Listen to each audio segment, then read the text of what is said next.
¿La están pasando bien o más o menos? Eso. Oigan, es un gusto otra vez estar aquí con ustedes, la última conferencia antes de irnos a comer. ¿Ya tienen hambre? Sí. Yo también, así que aguanten tantito, ya falta poquito. Vamos a tener una conferencia, una plática entre dos grandes de esta industria del videojuego. ¿Quién le gusta la industria del videojuego? ¿Quién está aquí por el videojuego? Así que, pues no les quito más su tiempo. Les voy a presentar a Jorge Suárez, General Manager de Amber México. Un gran aplauso para él, por favor.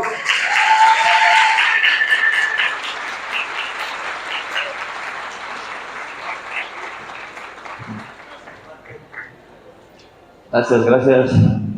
¿Cómo están? Give us some energy, guys. All right. Guys, we have right here today Mihai Pohonțu. Mihai Pohonțu is the CEO of Amber. He was the co-founder of it. Él es el fundador de Amber. Y si les parece bien, le voy a hacer algunas preguntitas porque cuando estaba platicando con él fue así como, oye, ¿no sería más chido que hiciéramos como preguntas y todo eso? Todos aquí hablan inglés y lo entienden, ¿no? Yeah, good, great. All right, so I'm gonna make some questions, and 15 minutes before ending, we're gonna have an open mic for you to ask Mihai whatever you want. All right, take advantage of that. Mihai, thank you for being here. Love you, man. Thank you so much for having me. Thank you to the organizer of Pixelado. Yeah, thank you. Hey, un aplauso para todos los de Pixelado, de la parte. Bravo, Pato, todos, Pepe, Chris. Neta, qué chido. Gracias, porque pues en los videojuegos cabe todo el mundo. Voy a empezar a preguntarle a Mihai algunas cosas acerca de su historia, su pasado. Algo que sería muy chido es que lo identifiquen porque él empezó. He started just like you guys, potentially, right? Mihai, can you tell us a bit of yourself, your background? How did you start in this? So, actually, I studied political philosophy in college, and I needed a job in the night shift, and I found a job as a QA tester in the games industry. Dude. I never imagined that I would work in games, but I absolutely loved it. You know, I fell in love with the industry, the people, the creative medium that we're in, and of course, I love games. So it was a match made in heaven. I found my ikigai, I found my purpose. I had a career of 25 years in games. I worked at companies like Activision and Electronic Arts, Disney. And at some point, I got this urge of starting my own company, and I founded Amber in 2013, and we've been going strong ever since. Yay! Awesome. Hey, dude, looking back, when did you feel that you truly found your place in this industry? So what was the time in which you said, oh my God, I'm going to devote my life to this? Because you're devoting your life to it. Yeah, absolutely. I think maybe like 1 year into my job as a QA tester, I felt truly at home, like super comfortable with what I was doing. I had some experience already across several projects. I promoted to being a project lead, and I really, really enjoy working with people and creating games. And I thought that this is the place for me. So once I graduated, I didn't pursue my original dream, which was to be a journalist. I just continued on in the games industry. Never looked back. I absolutely loved it. It's sexier. Cool. All right. Working across giants like EA, Disney, Samsung, Papacito. Yes, I had a short stint at Samsung, managing the App Store. So I had a lot of interaction with a lot of indie game developers that were looking to publish their games. How did those experiences shape your leadership style? I mean, because it's different, right? Korean company versus Disney versus EA. Every company taught me something, and one thing that I found exciting at Samsung actually is like how a large corporation can still be very agile. Samsung moves very fast, you know, like adapts to trends, and it's very innovative company. There's a lot of research and development. Actually, I worked in R&D, the R&D department there. And I found it to be a very dynamic place. And some of the systems they use, I actually try to implement at Amber, you know, to make sure that even though we're 850 people around the world with 3,000 freelance collaborators, we can still move very fast and adapt to trends and whatever it may be. Like currently, we do a lot of work in AI, right? And not using AI to simply improve the production process, but to create a core game design element, you know, to invent games that simply couldn't exist if you didn't have AI frameworks. Interesting. Calling Amber a social entrepreneur's endeavor, what personal values drive you in building creative ecosystems? So the talk is building ecosystems in emerging markets. I mean, I've heard you say like we're specialists, in developing ecosystems in emerging markets, like Romania and now Mexico, hopefully. So, what do you think about it? Why? So my entire career was in the United States, but I'm Romanian by birth. Actually, I left when I was 18 after high school to study college in the US, and I always try to like stay close to Romania somehow. Like all the companies that I worked at had some teams or some studios in Romania that I would interact with heavily. And one thing that I realized is that kids like me would have not had the same opportunity in the games industry in Romania a few years back, right? So part of the reason of establishing Amber was to ensure that in the emerging markets where we have a presence, we can offer the opportunity of a successful career to young people. And they can build, expertise that is transferable to any company, world-class skills that you could only really acquire in a professional outfit such as Amber. And in many of these locations that we're based in, so the company was started in Bucharest, Romania. Our second largest location is Guadalajara, Mexico, but we also have offices in Bogota, Colombia, in Manila, Philippines, in Montreal, Canada, and two outposts in California, in San Francisco and Los Angeles. So you'll notice that there are a lot of emerging markets presence here, like Romania and Mexico and Colombia and Philippines. And in those markets, we are probably the largest, if not the largest, video game developer. And that comes with a sense of responsibility, giving back to the community in a meaningful way, things like providing training programs or internship opportunities. And all of these things are actually galvanizing the community because not only we are training young people and giving them the skills to have a career in games, but also we regularly interact with local studios. So we collaborate within these studios, we work together on projects. And some of these studios may end up being part of our network, such as Oculta. So the genesis of Amber Mexico was an indie studio that was led by Jorge. And we met with him what was it, like 6 years ago. Completely fell in love with this wonderful human being. Yeah, and what a romance. And it was definitely a romance for sure. And decided to work together. And we merged our companies, and that was the genesis of Amber Mexico. And Karakulta to this day continues to be one of our main studios, specializing in mobile, arcade, and casual games. And they've had an amazing run. They released Tetris Beat, for example. And right now they're working on an original IP, which is called Squish'em, so we're super excited about it. Download it, please. Yeah. And yeah, it's a very creative place that's continued to thrive.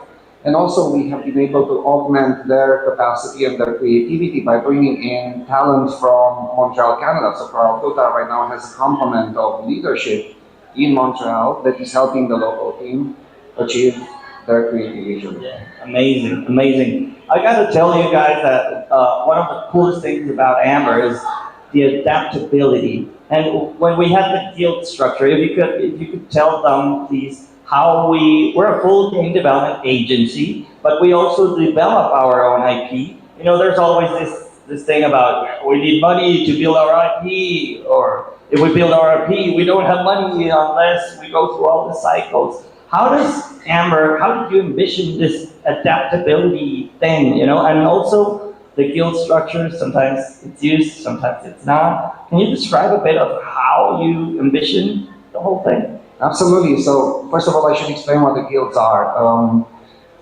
Video game development is a team sport that comprises multiple disciplines. So we have engineers and artists and designers and producers, and we have business intelligence analysts. All of these disciplines at Amber are grouped into guilds, and the guilds are transnational, so they're not confined to a particular location or a studio.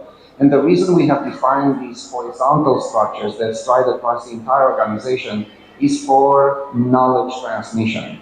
So some of the areas where we're based have world-class talent. For example, in the US or Canada, we have like a long history in the games industry. There's a lot of There are a lot of educational institutions, there are a lot of companies that employ people, so you can find very senior talent that have a wealth of expertise. But in other locations, like in Colombia or Mexico, Philippines or Romania, you don't necessarily have the same depth of talent because the industry is relatively new. The studios are not as prominent or as large. So what we do is we take some of these senior talent in the, let's say, most advanced markets, and we pair them up with more junior people in other locations, and we try to basically give them the tools and the skills to succeed at the world-class level. So the guilds are primarily a knowledge sharing mechanism. It's about sharing best practices, it's about sharing the latest advances in technology. So the engineers will come together and they will have workshops where they are being taught the latest advances in the Unreal engine, for example. Right. Another thing that I like a lot is that you could be working in a racing game and then a match 3 game, and then so you're not just fixated into one single genre. Although, how do the product studios? So we have service studios and we have product studios. What's the main difference, and how do they? Because they even share talent in between each other, which is another super cool thing. So Amber was started at inception as an elite engineering group. So our first 30 employees were all engineers. And the idea was to effectively provide a support service to the industry. But as the company grew, our clients' needs became more complex. So they started asking us to do things like test the code that we were writing, or design features that we were implementing, or add art to the games that we were working on. So before too long, we had all the disciplines being represented. We were working in an agency model, which means we are constantly pitching forward. And whenever we have an interesting offer, then obviously the partners, usually large publishers or large studios, are contracting our services. So for, let's say, the first 4 or 5 years of our history, we were purely a support service for the games industry across all the disciplines. But our desire was our vision was to create a network of creative studios. We have organically built a couple of those, and then we have merged other independent studios that were very talented, such as Caraputa here in Guadalajara, and Matrix in Colombia. Yeah. So, and of course, we have also merged with a local studio in Romania that actually became the first Unreal development team that we had at Amber. Right. Yeah.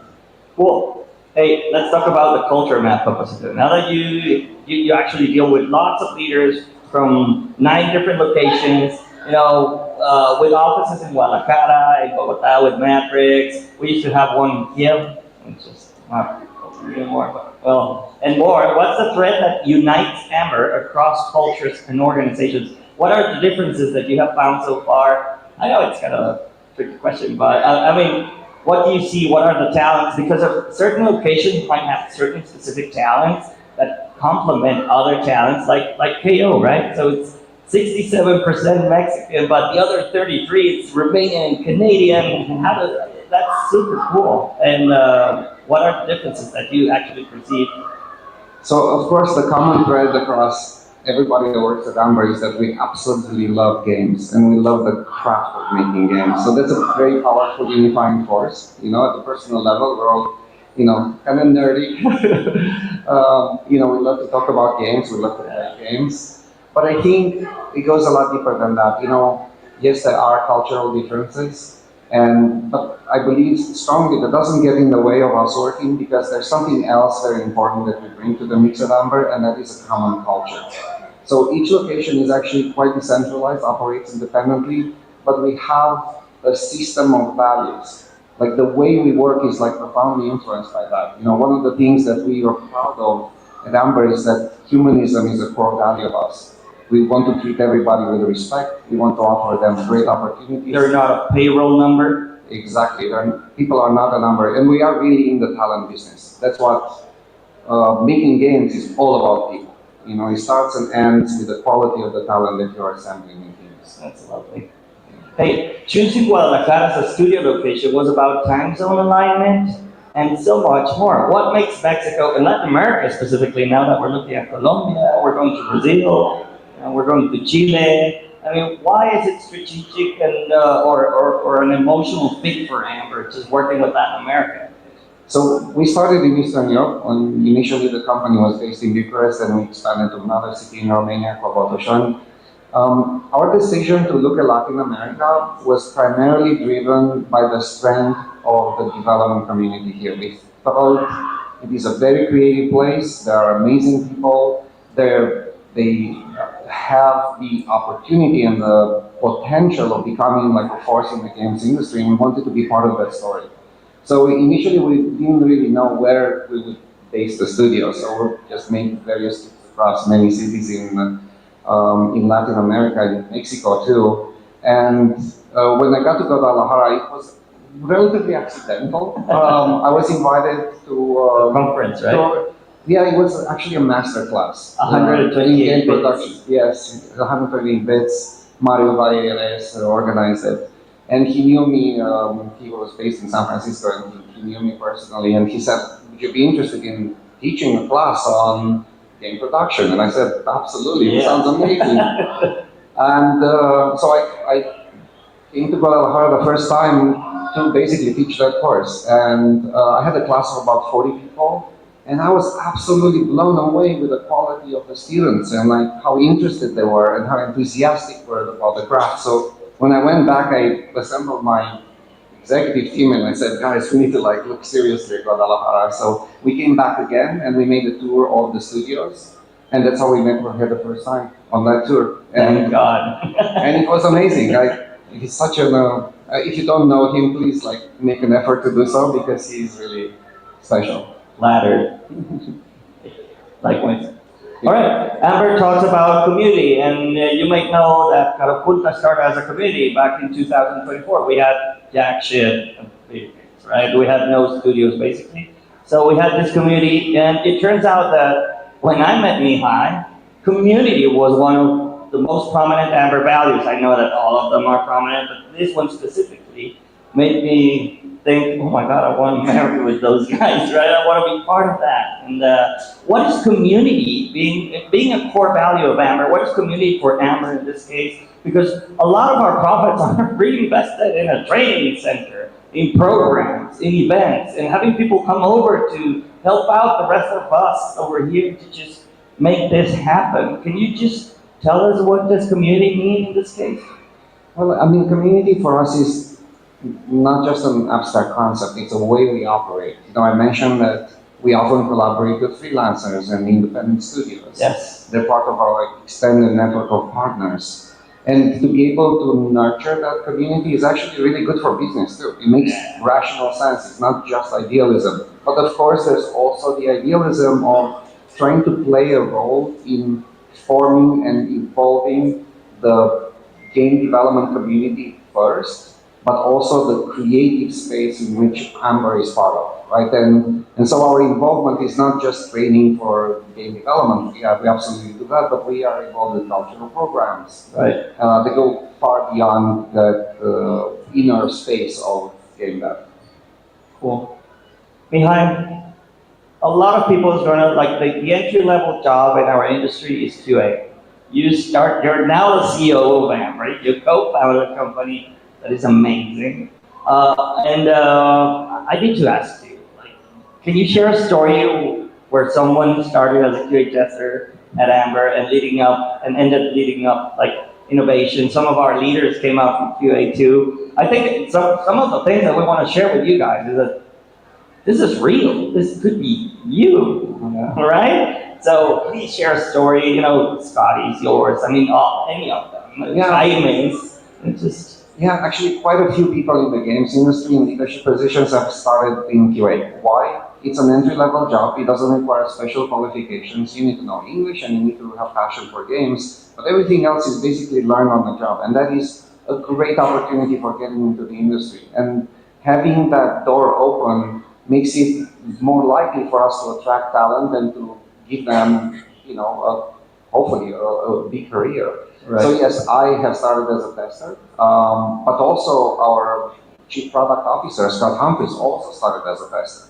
We actually worked together on the same team a million years ago. And War story. What a war story. What game?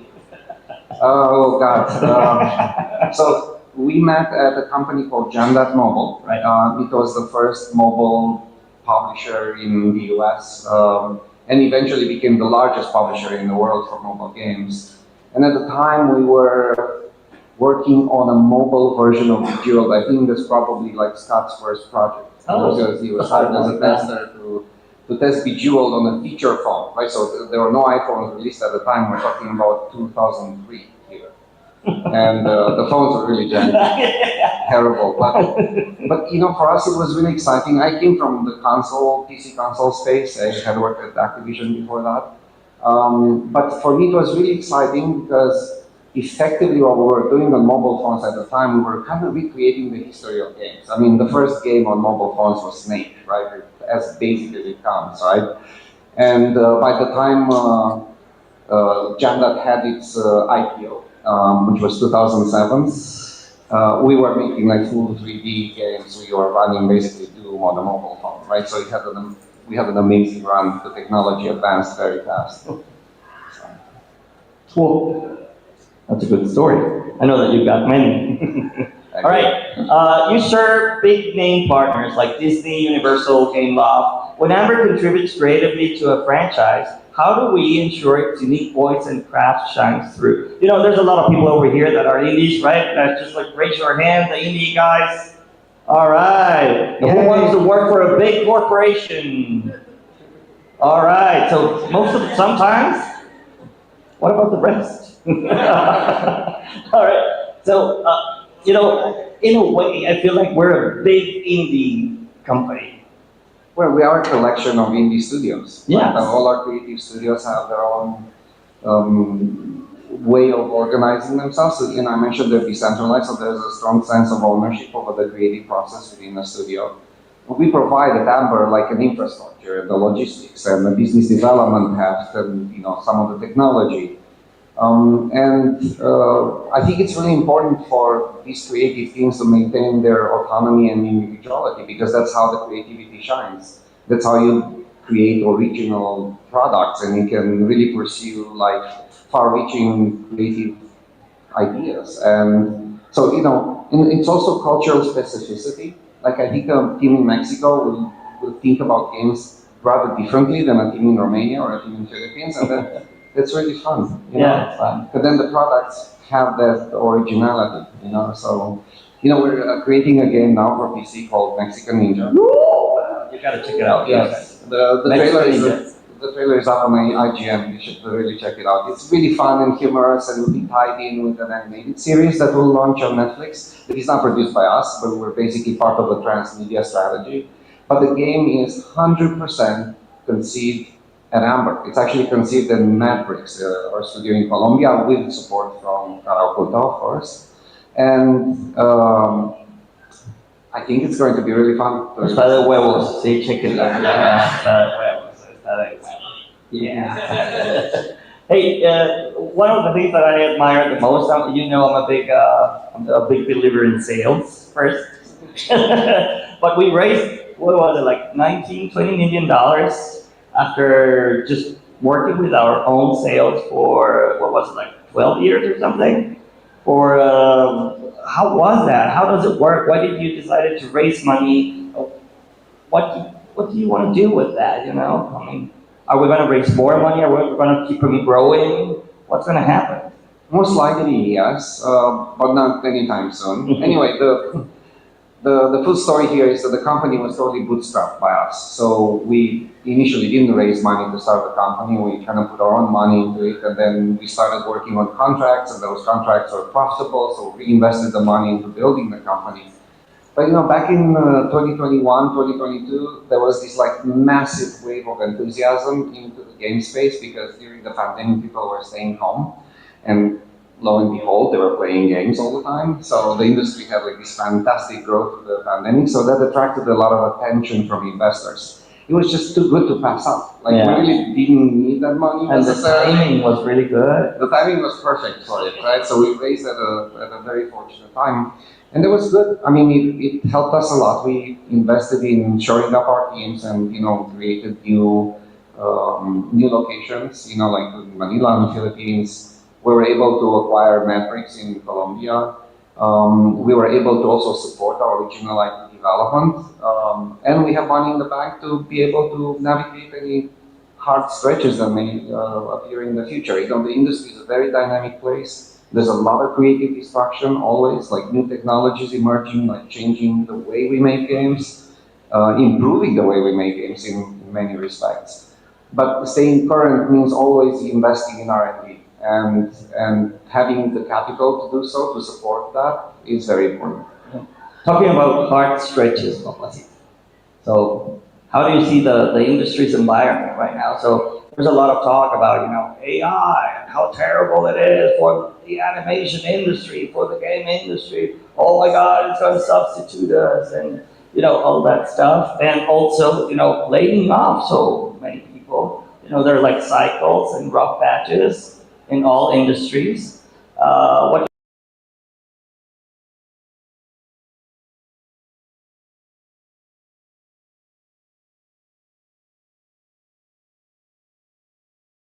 ¿Cómo están? ¿La están pasando bien o más o menos? Eso. Oigan, es un gusto otra vez. ¿Cómo están? But staying current means always investing in R&D and having. ¿Cómo están? ¿Cómo están? we're just working with our own sales for, what was it, like 12 years or something? For, how was that? Improve our creative vision. And I think AI is a tool. I think we should embrace it, not be afraid of it. And I think it will now enable small teams to have really ambitious creative goals. Lovely. Now, looking at the audience, right? Game devs and animators in Guadalajara over here. This is just some of them. There are going to be thousands in the following days. Thank you for coming over, guys. What's one emotion but there are opportunities here. I mean, this guy is going to be here, just aside of you. It could be your next boss, your next partner, What do you think about luck in this case? I feel like if you have ambitious goals, the universe conspires to let you achieve those. So be careful what you want, I guess. Or having them be big enough sometimes, right? I think you have to dream big. And, as I said, if you're persistent and you grind, you will get there. There is, of course, an element of luck, but I'd like to say that you do need that preparation that you mentioned, and you can put yourself in a place where luck can happen, right? Like you said, oh yes, this random person from the games industry introduced me to you, right? Yes. And you could say that's luck, but what came before that is that you made the effort to go to a US Games conference and socialize there with all sorts of people. So yeah, maybe it's not just luck. Maybe it's also a lot of effort, right? Yeah, it does. Another thing that it kept on lingering in my mind, and I feel super grateful when I just want to make it public. So we were not the best game studio in Guadalajara. We were not making. There were other studios that were doing like super cool games. I was just like, fuck, we're gonna miss this opportunity because we don't do the best games.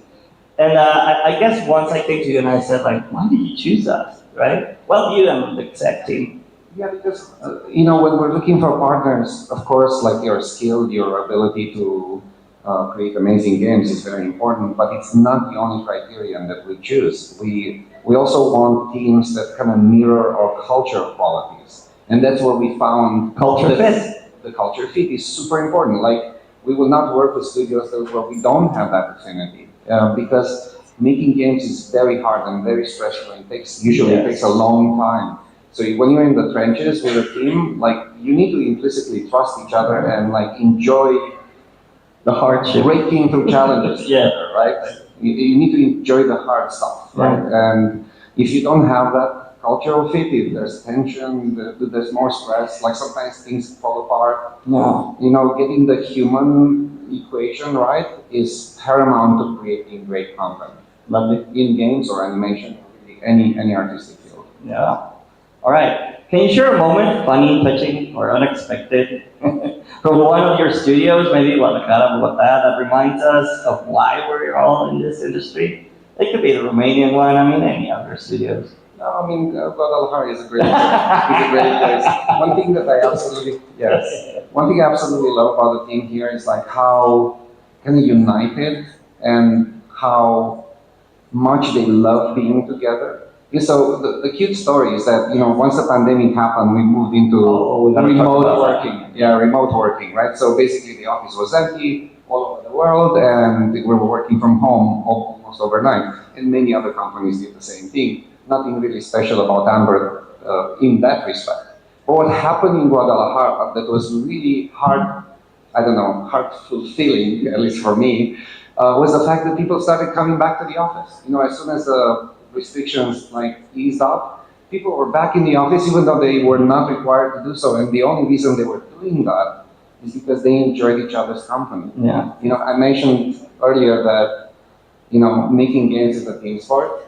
If you have a great team around you, it's so much more fun and you do much better work. Yeah, I concur. And there's a lot of talk about, I don't want to go to the office. What for? The best studios in the world just work remotely. Is that true? I don't think so.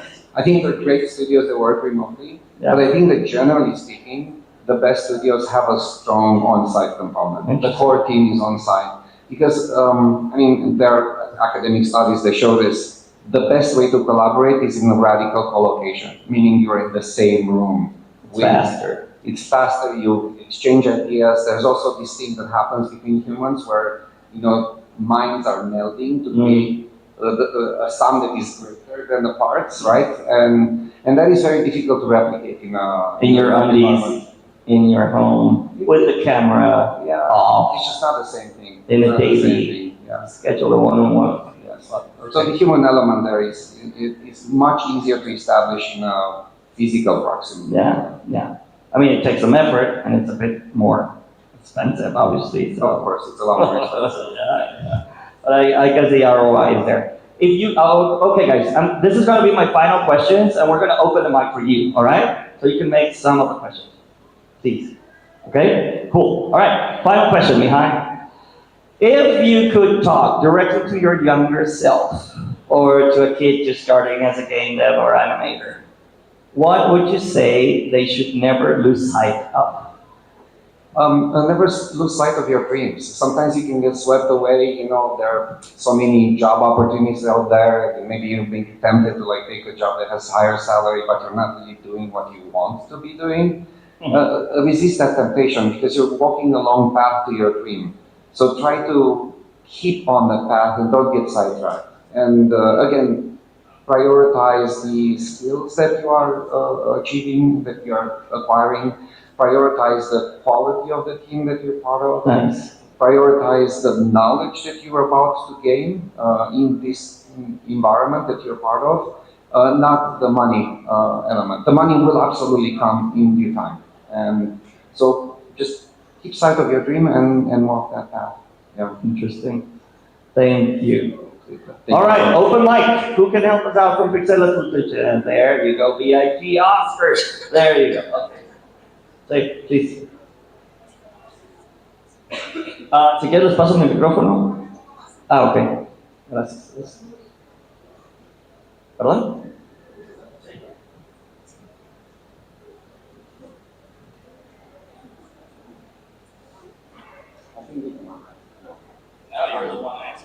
Chicos, si alguien tiene alguna pregunta, en ese momento, acá lo tenemos.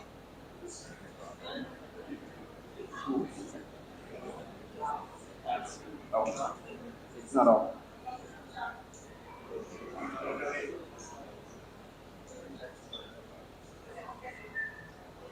Hi. Yeah. Okay. So, thank you for being here and sharing all of this. And my question is, what kind of advice or tip can you give to someone who's willing to collaborate or looking for co-productions? And if you already have some demo to play with, but you still need some resources, some infrastructure to get the job done as a small indie team, like which advice do you give to search or to get, yeah, like collaborators or to team up? I love that question. It's a great question. So, you know, as an indie studio, you may have a goal to get a contract to work as a co-developer or like an outsourcer. It's not your case. It sounds like you have a game, and this is the other case, like you may have an original idea, want to develop a game, and you need the funding to do so.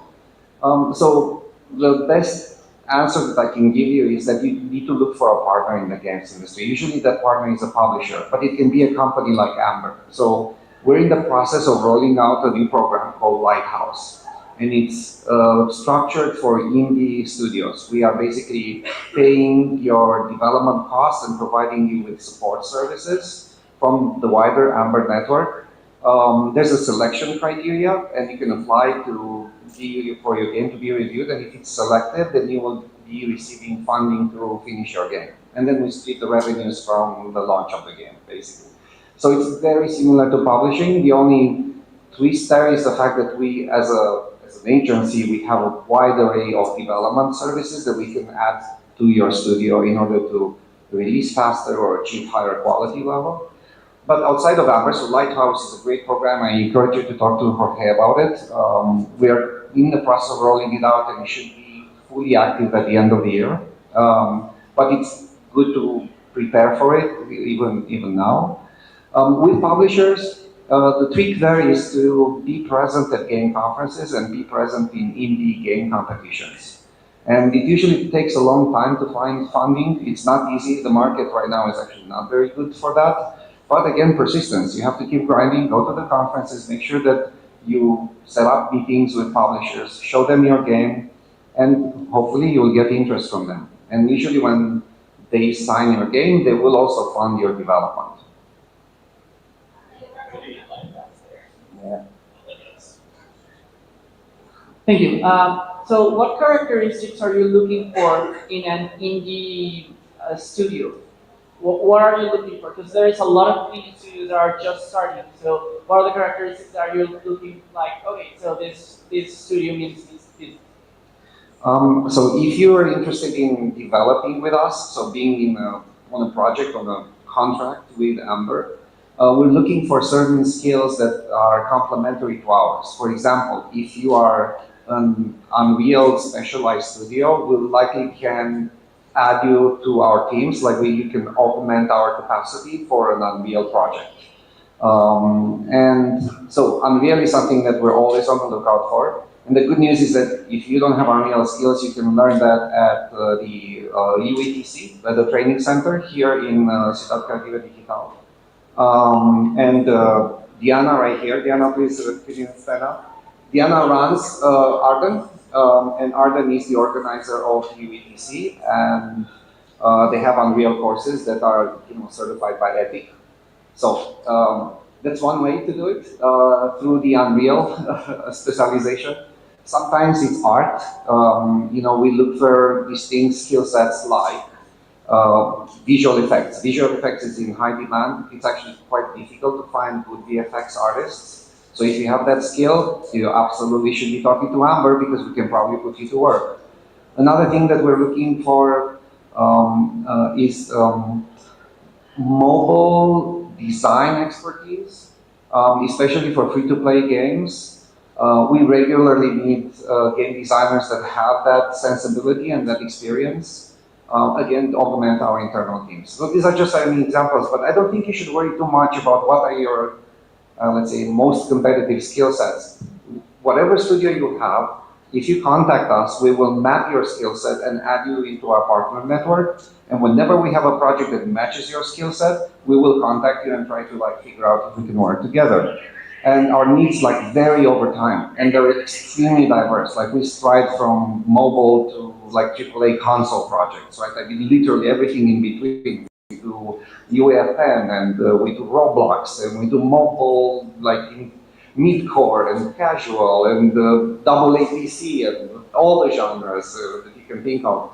So because at any given time we run 40 different projects with different clients, we have a great diversity of demand. And so I don't think you should be afraid of like, oh, I don't know if my studio has the right skills for Amber.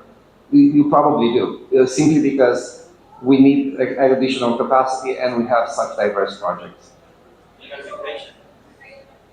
Yeah, patience is important. Yeah. Jorge was mentioning this.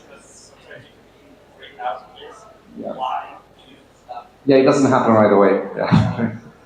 Yes. Hey, hey, thank you so much. This is regarding your experience, as a person who connects with a lot of people, it sounds like. Do you have any specific advice on how to get the right people for the right seat in the bus, the right people for the role? You're basically talking about recruiting your team, right? So selecting people for your team. You have to, once again, we were talking about culture fit, we were talking at the team level, but the culture fit of the individual is like super important, not just the technical expertise. So obviously you will screen for technical expertise, you give them some tests, or you will interview them and ask them technical questions in whatever field they are, maybe they're a designer or engineer or an artist, but then you also have to try to know the human being. And sometimes you will not fully understand if they're compatible with your team, and you give them a chance, and yet they have like a 3-month like trial period to see if they integrate well with the team. And you have to be very resolute about that, because if you don't have the right chemistry on the team, things will fall apart and you'll get stressed out. And game development is hard. So, so you can't afford to work with people that are not team players and kind to one another. So that's important. Yeah. Hi, Oscar Aceves from Black and Pink Games. Thank you for the conference first. My question is, what is your opinion about the evolution of gamers? Because in the past, we are a fast gamer. We played more like single players, action games, or something like that, and not like the current generations playing more games like Roblox or Fortnite or something like that, Minecraft. And that evolution, how do you adapt your developed sport, take that evolution into your games? Yeah, I mean, certainly social play is like very relevant in this generation, and you mentioned a few games right there. But look, I mean, games are very indicative of the mass market. So you'll find any kind of gamer being represented in the broader audience. I think if you have a good game experience, you will find your demographic. I don't think you need to worry too much about like, oh, am I creating the right game for Gen Z? Because literally we're talking about billions of people playing games. So whatever you create, if it's a good game experience, you're going to find your players.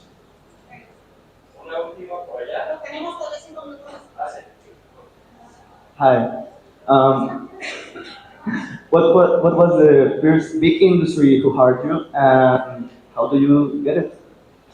Oh, so my first job was Activision. I needed a night shift job while going to college, and I found it on Monster.com, which is a job website. And I'm like, I read the job description, I couldn't fucking believe it. Like, play games and get paid. I'm like, wow, I can't believe this job exists. It's not quite like that, obviously. You're not just playing games, you're testing them, so it's actually more difficult than it sounds, but that was my entry into the industry. Yes, took you right. Thanks.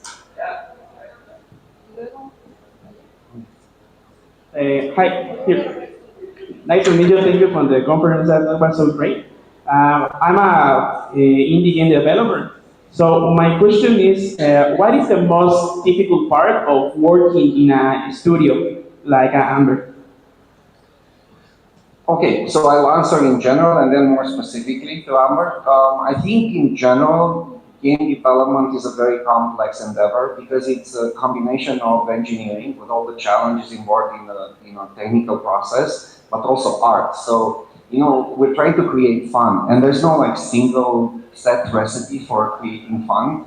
So when you are designing a game, when you're developing a game, you often have to throw away parts of the game and redo them and iterate. Iteration is it's a very taxing process in game development. And sometimes you're like in no man's land, like you're not getting the fun and you don't know what to do, and it's like the hair pulling affair, right? And you have to try different things and hopefully one of them works. So that iterative process of combining engineering with the art is stressful and intense affair, and there's no single recipe to achieving that unless you're copying the game. But of course, as an indie developer, you want to create something original that expresses your personality and vision. So, and that means iterating to find the fun in whatever you're creating. So that's tough. Now, for Amber specifically, we are a bit far-flung organization. We have 850 full-time employees and a wide network of collaborators. Sometimes our teams are highly distributed. So you may have like a core team in Guadalajara, but then you work with artists in Philippines or Taiwan, or you may have a producer in Montreal, and you may have your business intelligence analyst in Bucharest. So the distributed nature of the work can make it pretty challenging. You're navigating across cultures and across time zones, and you need this team to kind of gel together and to produce good results. And usually there's a deadline coming, and so there's quite a bit of pressure as well. So dealing with the distributed nature of the work and with the pressures inherent in the agency contract project style, right? So you have a client, the client has expectations, you're supposed to deliver super good results on a tight timeline. That level of pressure is not for everyone. It's tough to handle, but the people that get it, that have the skills to survive and thrive in that environment, they have amazing careers. Hello, my name is Chucho, and I was wondering about the whole pitching process with investors, because I've had experience dealing with investors, and it's really difficult because it's kind of hard to have them see the true value of your idea. How do we manage that? How do we pitch great ideas to investors and have them see your idea beyond just profits and all of that? Yeah, I'm sorry to say, but investors are very financially driven. So, they will care about your creative idea. They want to make sure that it's something unique or marketable or interesting. But really what they're looking at is your forecast. If I'm going to put X amount of money in this studio, am I going to get a 10x return from the launch of the product? So you cannot avoid that aspect, unfortunately. If you talk to investors, publishers may have a more nuanced perspective. Maybe they're more creatively inclined in how they assess your project. But ultimately, it's about the forecast and the financial viability of the project that you're proposing. Yeah. Not very sexy, but that's the reality. Nos queda una pregunta de ella y otra más. Okay. I have a kind of sensitive question, but what kind of advice you can give me as a neurodivergent person to survive in a very competitive industry? Because, I'm not gonna lie, I'm autistic, and I saw some of my classmates in animation bachelor degree are kind of shy. So what kind of advice would you give to neurodivergent people who struggle to get closer to people or socialize?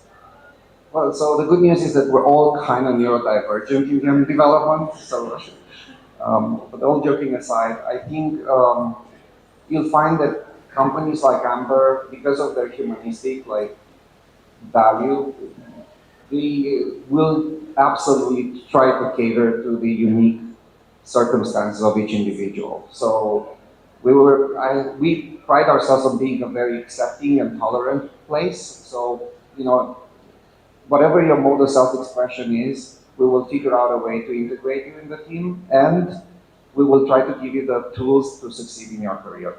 And this level of tolerance can manifest in many different ways and for many different kinds of people. So it's not just for the neurodivergent people, but any sort of unique individual can really find a home on our teams. La última pregunta. Very good. Okay, so thank you so much, Mihai. It has been so interesting. And I also find interesting that Amber has a lot of diversified revenue streams. So not only do you provide services, but you also make experiences for games like Roblox and Fortnite with an existing audience. and of course the original IP like Rumble Heroes. So there is quite a lot of audiences you're managing there. So can you tell us a bit about the story or the choices that led up to adopting this very diversified business model, and how you cater to each specific kind of stream? So we chose to self-finance ourselves through services, and that was the genesis of the company, and that's how we grew to, let's say, like 300, 400 people, was mostly on the service sector. But what our vision for the company was to use the money that the service units were generating in order to build up our own studios, because we were primarily, like, we wanted to be game developers, and the services were a means to an end. And that's something else that I would tell the indies. Sometimes I know you want to create your original game, but I think it's more important to create a viable business first.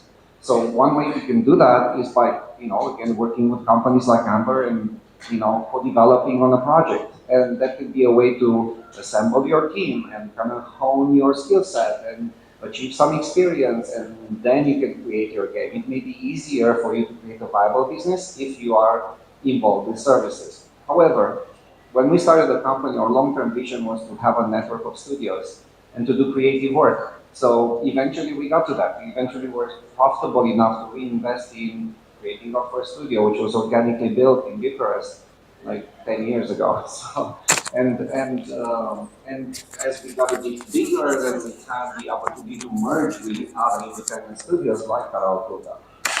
So it was always on the, how should I say, on the long-term plan for us to have the creative infrastructure being set up. So it's still on strategy, and we plan to expand it further. Dos últimas cositas. Aquí está Diana, vamos a dar un tourcito, ahí va a estar Mihai en el UTC, por si quieren pasar y tratar de arrancarle información y una beca, eso estaría interesante. Pero la otra es, ¿me dejan tomarnos una foto con Mihai y todos atrás? Órale, va. Entonces, ¿quién nos hace paro de este lado? A ver, o le hago selfie style. Ya viene. ¿Cómo le hacemos? ¿Paramos aquí? ¿Y qué decimos? ¿Pixelatud o qué? Ay, hola, Paco. Nos bajamos.